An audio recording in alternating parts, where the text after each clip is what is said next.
Milk Night Cream. Nagbibigay glowing glass skin ang effect nito lalo sa balat.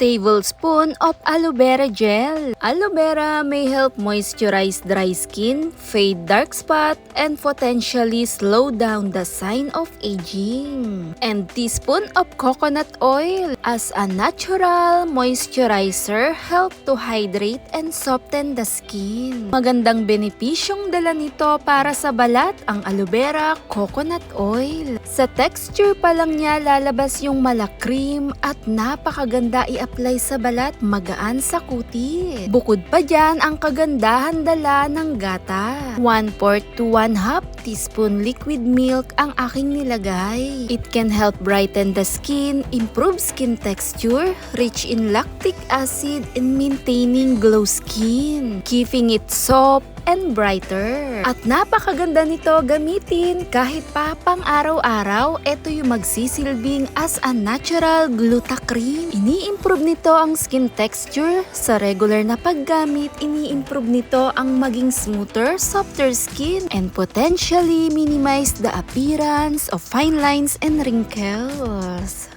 Milk Night Cream. Nagbibigay glowing glass skin ang effect nito lalo sa balat. Mayaman ang milk sa lactic acid kasama ng aloe vera at yung coconut oil. Binabalik niya sa pagka-stay hydrated at hindi dry. Sa paggamit nito, ito yung texture niya.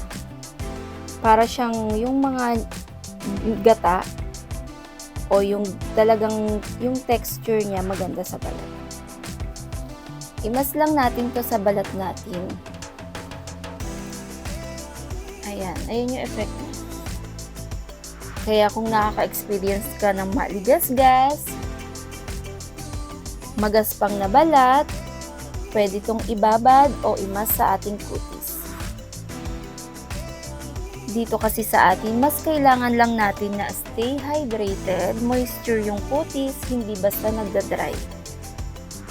Dahil pag sobrang dry ang balat natin, dyan na yung nag-start na yung mag-fine lines, wrinkles, o yung pagkakulubot. Ayan. Imas lang po natin to ng 15 to 20 minutes. Kahit hanggang leeg ay pwede natin to.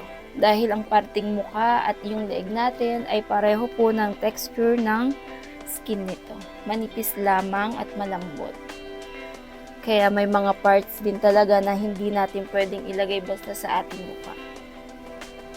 Pero dito sa night cream natin na milk ay maganda sa ating balat. Ang ganda ng texture niya.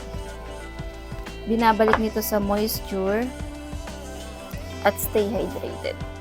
Linis lang natin. Kadalasan nandyan yung maaligas-gas, magaspang, pero dito sa ating ginawa, binabalik niya sa pagka-moisture, hindi dry, gamitan lamang din ng mga moisturizer o kahit anong cream natin bago tayo matulog sa gabi. Ayan. Datingan mong naghihilamos lang o nagsasabon tayo. I-relax lang yan. Ibabad ng 20 minutes.